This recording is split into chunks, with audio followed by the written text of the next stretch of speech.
Hello everyone, I am your host and investment का दोस्त Sudhiranjan. Welcome to our channel.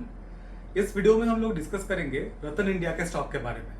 कुछ दिन पहले हमने हमारे चैनल में रतन इंडिया के ऊपर एक शॉर्ट वीडियो बनाया था, जहां पे आप लोगों ने हमको हुक्म किया था कि हम रतन इंडिया का डिटेल में एनालिसिस करें।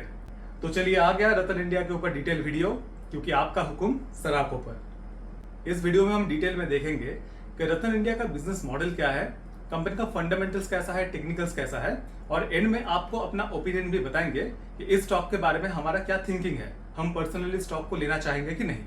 अगर आप हमारे चैनल पर नए हैं तो एनालिसिस स्टार्ट करने से पहले हम बता दें कि हम हमारे चैनल में बहुत ही डिटेल में स्टॉक्स का एनालिसिस करते हैं, और हम जितना आसान भाषा में आपको स्टॉक्स का एनालिसिस करके बताते हैं वो शायद ही आपको और किसी चैनल में देखने को मिले। इसीलिए हमारे चैनल को सब्सक्राइब कर ले और बेल आइकन जरूर प्रेस कर दे, ताकि आपसे कोई भी वीडियो मिस ना हो। तो चलिए अभी स्टार्ट करते हैं रतन इंडिया का एनालिसिस, और पहले देख लेते हैं कि कंपनी का बिजनेस मॉडल क्या है। तो यहाँ पे हम पढ़ सकते हैं कि Ratan India tech focused new age businesses में इन्वॉल्व है अभी, including e commerce, electric vehicles and drones. इसको हम थोड़ा डिटेल में देख लेते हैं। तो यहाँ पे अगर हम कंपनी के ई कॉमर्स सेगमेंट के बारे में बात करें तो यहाँ पे कंपनी के पास दो सब्सिडरी है। एक है कोको ब्लू, जो इन्होंने 2021 में स्टार्ट किया था, और दूसरा है नियो ब्रांड, जो इन्होंने फाइनेंशियल ईयर 23 में स्टार्ट किया था। नियो ब्रांड के अंदर में इनके पास तीन ब्रांड्स हैं, जो कि है फिल्टर, पम्प्ड और inked. Filter smart casual wear बनाती है, पम्प्ड एथलीजर और इंक्ड डेनिम बनाती है, और कोको ब्लू जो है वो एक ऑनलाइन रिटेल प्लेटफॉर्म है। इनका सेकेंड बिजनेस सेगमेंट है इलेक्ट्रिक व्हीकल। रतन इंडिया ने जनवरी 23 में रिवोल्ट ब्रांड में 100% स्टेक एक्वायर किया था। रिवोल्ट एक पॉपुलर इलेक्ट्रिक व्हीकल कंपनी है, और इनके पास 65 स्टोर्स है अक्रॉस 59 सिटीज़, और इनके और भी स्टोर्स पाइपलाइन में है। रतन इंडिया का थर्ड बिजनेस सेगमेंट है फिनटेक। इनके फिनटेक सब्सिडरी का नाम है नियोटेक एंटरप्राइजेस, जो कि डिजिटल लेंडिंग सेक्टर में है थ्रू इट्स प्लेटफॉर्म विन। मतलब इनका जो प्लेटफॉर्म है, मतलब बोल सकते जो एप्लीकेशन है, उसका नाम है विन। इसके थ्रू ये लोग एक wide bouquet of services offer करते हैं, including personal loans, two wheeler loans, credit cards and business loans. मतलब अगर आप रिवॉल्ट से कोई व्हीकल परचेस करने जाए तो ये लोग आपको विन से ही उसके ऊपर लोन ऑफर कर सकते हैं। Very smart. और इसके साथ इन्होंने एक इंश्योरेंस ब्रोकिंग बिजनेस भी स्टार्ट किया है, जहाँ पे इनका ऐप का नाम है वीफिन। रतन इंडिया का फोर्थ बिजनेस सेगमेंट है नियो स्काई ड्रोन्स। इनका सब्सिडरी का नाम है नियो स्काई इंडिया, जो कि 360 डिग्री सर्विस प्रोवाइड करती है to its client via drone as a product and drone as a service portfolios. Neo Sky India ने थ्रॉटल एरोस्पेस के साथ लॉन्च किया है दो न्यू प्रोडक्ट्स, जिनका नाम है L40, जो कि कार्गो ड्रोन है with a capacity of 40 kgs, और एक प्रोडक्ट है टैक्ट एक्सल, जो कि एक सर्वाइलेंस ड्रोन है विद अ 90 मिनट एंड्योरेंस। तो कंपनी का जो बिजनेस मॉडल हमने देखा वो बहुत ही ज़्यादा डाइवर्सिफाइड है, और ये डाइवर्सिफिकेशन ऐसा नहीं है कि 10 साल में 20 साल में इन्होंने बनाया है। ये डाइवर्सिफिकेशन इनका मोस्टली 2 साल में आया है। इतने ज़्यादा डाइवर्सिफाइड बिजनेस सेगमेंट के ऊपर हमारा क्या व्यू है वो हम वीडियो के एंड में बताएंगे। रतन इंडिया ने रतन इंडिया पावर से 12 करोड़ से भी ज़्यादा शेयर्स सेल किए हैं, जिसकी वजह से इनका जो स्टेक है वो 22% से 19.81% पे आ चुका है अभी। तो बेसिकली रतन इंडिया क्या कर रही है, जो इनका पावर सेगमेंट है वहाँ पे अपना इक्विटी सेल करके नए सेगमेंट्स में बिजनेसेस स्टार्ट कर रही है। अभी हम देख लेते हैं कि कंपनी का फंडामेंटल्स कैसा है। करंट प्राइस चल रहा है 76.3 रुपीज़ के आसपास, मार्केट कैप है 10,000 करोड़ के आसपास, प्राइस टू अर्निंग रेशियो है 22.3, रिटर्न ऑन कैपिटल एम्प्लॉयड है 36%, ROE है 75.5%, डेट टू इक्विटी रेशियो है 1.41 और PEG रेशियो है 1.19। तो PEG रेशियो के हिसाब से कंपनी फेयरली वैल्यूड है। नॉर्मली अगर PEG रेशियो 1 हो तो हम कंपनी को फेयरली वैल्यूड मानते हैं, बट जो हाई ग्रोथ स्टॉक है उनमें PEG रेशियो 2 टाइम्स तक कंसिडर किया जाता है। डेट कंपनी में अच्छा खासा है। ROE और ROC तो बढ़िया लग रहा है, बट हमें नहीं लगता कि इतना हाई ROE लॉन्ग टर्म में सस्टेनेबल होगा। Price to earning ratio reasonable लग रहा है। अगर हम स्टॉक का मीडियन PE देखें वो है 19.7, मतलब ये स्टॉक अभी अपने मीडियन PE के आसपास ही चल रही है। अगर अभी हम कंपनी में ग्रोथ देखें तो EPS ग्रोथ 3 साल में है 620%, 5 साल में है 18.7%, सेल्स ग्रोथ 3 साल में है 3728%, और 5 साल का डेटा यहाँ पे अवेलेबल नहीं है। तो अगर आप इस कंपनी का ग्रोथ देख के सोच रहे होंगे कि इसमें ग्रोथ तो बहुत ही बढ़िया है, इसी कंपनी में इन्वेस्ट करते हैं, तो थोड़ा रुक जाइए। हम जब आपको कंपनी का ईयरली रिजल्ट एक्सप्लेन करेंगे तब आपको समझ आ जाएगा कि कंपनी का ग्रोथ क्यों इतना बढ़िया दिख रहा है और क्यों इतना ग्रोथ सस्टेनेबल नहीं होगा। वैसे कॉमन सेंस है कि इतना ग्रोथ वैसे भी सस्टेनेबल नहीं होता है। कंपनी के क्वार्टरली रिजल्ट के हिसाब से क्वार्टर ऑन क्वार्टर में सेल्स जो है वो डाउन गया है, बट ईयर ऑन ईयर में सेल्स थोड़ा सा बढ़ा है। मार्च 23 में जहाँ पे सेल्स था 1100 करोड़ के आसपास, वहीं पे मार्च 24 में सेल्स हो गया है 1300 करोड़ के आसपास। बट दिसंबर 23 में कंपनी का सेल्स था 1654 करोड़। तो इसके हिसाब से लास्ट क्वार्टर में हमको कंपनी के सेल्स में एक डिप देखने के लिए मिला है।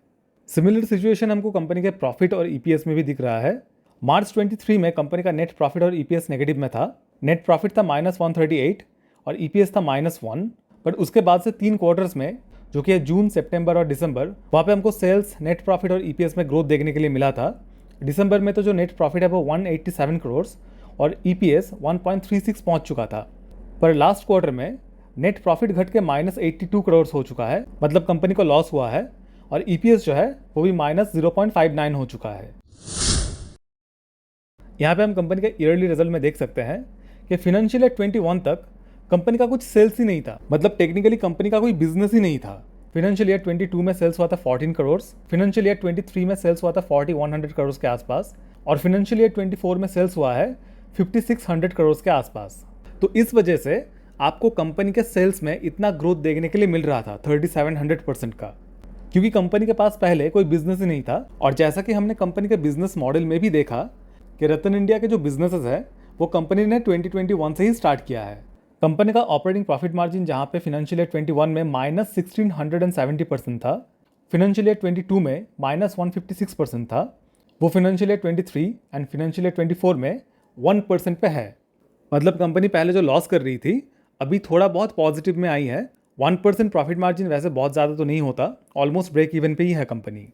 ये हमको आगे जाके देखना होगा कि कंपनी अपना प्रॉफिट मार्जिन बढ़ा पाती है कि नहीं।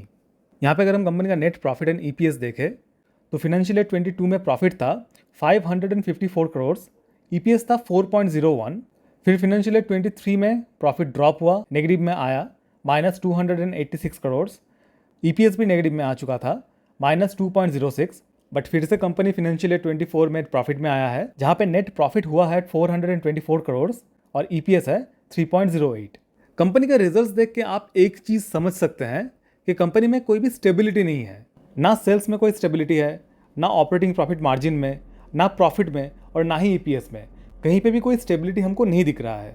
यहाँ पे अगर हम कंपनी का कंपाउंडेड ग्रोथ देखें तो 3 साल में सेल्स ग्रोथ है 3728%, प्रॉफिट ग्रोथ है 620% एंड स्टॉक प्राइस CAGR है 50%। ट्रेलिंग 12 मंथ्स में सेल्स ग्रोथ है 36%, प्रॉफिट ग्रोथ है 1251% एंड स्टॉक प्राइस CAGR है 94%। तो यहाँ पे आप डेटा देख के समझ सकते हैं कि ये जो ग्रोथ का डेटा है इसके बेसिस पे हम कोई भी डिसीजन अभी नहीं ले सकते, क्योंकि ये जो सेल्स एंड प्रॉफिट ग्रोथ है ये सस्टेनेबल नहीं है। अभी अगर हम स्टॉक का शेयर होल्डिंग पैटर्न देखें तो प्रोमोटर्स का स्टेक है 74.86%, FIs का स्टेक है 8.33%, DIs का स्टेक है 0.05%, पब्लिक का स्टेक है 16.66% और अदर स्टेक है 0.1%। Number of share holders last 3 साल में ऑलमोस्ट 3.5 टाइम्स हो गया है। इसका मतलब ये है कि स्टॉक लास्ट 3 साल में काफ़ी पॉपुलर हो चुका है। कंपनी के वीकली टाइम फ्रेम में हमको ये वेज पैटर्न बनता हुआ दिखा और इस वेज पैटर्न का टारगेट निकल के आ रहा है ऑलमोस्ट 30 पॉइंट्स के आसपास। मतलब मान लीजिए अगर ये स्टॉक नीचे की तरफ ब्रेकआउट देता है अराउंड 70 रुपीज़ के आसपास, तो स्टॉक प्राइस ऑलमोस्ट 40 रुपीज़ तक आ सकता है, और जो कि कंपनी का एक बहुत बड़ा सपोर्ट भी है। और अगर ये स्टॉक उल्टा ऊपर की तरफ ब्रेकआउट देती है अराउंड 85 रुपीज़ के आसपास, तो स्टॉक प्राइस 115 रुपीज़ तक जा सकता है according to this chart. But अभी भी किसी भी तरफ में ब्रेकआउट नहीं आया है। अगर किसी भी तरफ में ब्रेकआउट आता है तो हम आपको वीडियो बना के ज़रूर बताएंगे, इसीलिए हमारे चैनल को सब्सक्राइब करके रखें। हमको इस स्टॉक में कोई भी ब्रोकरेज हाउस का रिपोर्ट एक्टिव नहीं मिला। अगर आपको किसी भी ब्रोकरेज हाउस का रिपोर्ट एक्टिव मिलता है स्टॉक में, बाय रिकमेंडेशन हो या सेल रिकमेंडेशन हो, हमको कमेंट्स में ज़रूर बताइएगा। अभी चलिए आपको हमारा व्यू बताते हैं इस स्टॉक के बारे में। तो इस वीडियो में अभी तक हमने कंपनी का बिजनेस मॉडल, फंडामेंटल्स, टेक्निकल सब कुछ देख लिया है। पर सब कुछ देखने के बाद भी ये प्रेडिक्ट करना बहुत ही मुश्किल हो रहा है कि कंपनी आगे जाके कैसा परफॉर्म करेगा। इसके पीछे का रीजन ये है कि कंपनी के जो बिजनेसेस है वो टेक्निकली 2021 से ही स्टार्ट हुआ है and in a span of 2 years इन्होंने 4 बिजनेस सेगमेंट खोल लिया है जो ऑलमोस्ट एक दूसरे से जुड़े हुए नहीं है। इसके वजह से कंपनी का जो बिजनेस मॉडल है वो काफी डाइवर्सिफाइड लग रहा है। डाइवर्सिफाइड थोड़ा अच्छा वर्ड हो गया, हम एक्चुअली बोलना चाहते हैं कि थोड़ा हौच पौच लग रहा है।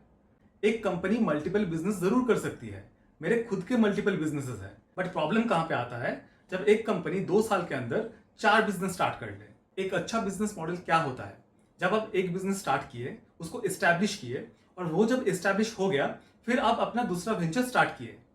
बट यहाँ पे रतन इंडिया ने एक साथ 4 बिजनेस स्टार्ट कर दिया है, जिसकी वजह से हमको कंपनी का फ्यूचर समझ नहीं आ रहा है कि कंपनी कौन से सेगमेंट में कैसा परफॉर्म करेगी। हो सकता है कंपनी का कोई 1 या 2 बिजनेस बहुत अच्छा चल जाए, हो सकता है चारों के 4 बिजनेस अच्छे चल जाए, या फिर ये भी हो सकता है कि चारों ही बिजनेस फ्लॉप हो जाए। तो यहाँ पे कंपनी के फ्यूचर के बारे में गेस करना बहुत ही मुश्किल है, क्योंकि बिजनेसेस को स्टार्ट हुए अभी बहुत ज्यादा टाइम नहीं हुआ है और कंपनी का ट्रैक रिकॉर्ड हमको देखने के लिए नहीं मिल रहा है।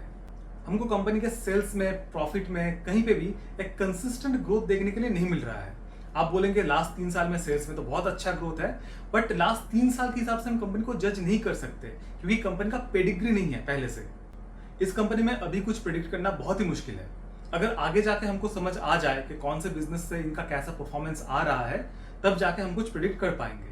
बट अभी के टाइम में अगर कोई ये कंपनी लेना चाहते हैं, वो काइंड ऑफ एक बेट हो जाएगा, क्योंकि हमको नहीं पता है कि कौन सा सेगमेंट आगे जाके कैसा परफॉर्म करेगा। तो 100 बात की एक बात, because of all this uncertainty हम इस कंपनी में इन्वेस्ट नहीं करना चाहेंगे। आगे जाके ये हो सकता है कंपनी बहुत अच्छा परफॉर्म करे, सारे जो बिजनेसेस है कंपनी के वो अच्छे चल जाए, बट अभी के टाइम में इनके बिजनेसेस के जो परफॉर्मेंस है वो डिफाइंड नहीं है। इसकी वजह से हम इस स्टॉक में हाथ नहीं लगाना चाहेंगे। अगर हमारे पास एक कंपनी होता और अगर हम प्रॉफिट में होते तो हम इसको बुक करके किसी बेहतर स्टॉक में अपना पोजीशन बनाते। बेहतर इन द सेंस जहां पे हमको business model, fundamentals and growth सारे बेहतर मिलते हैं।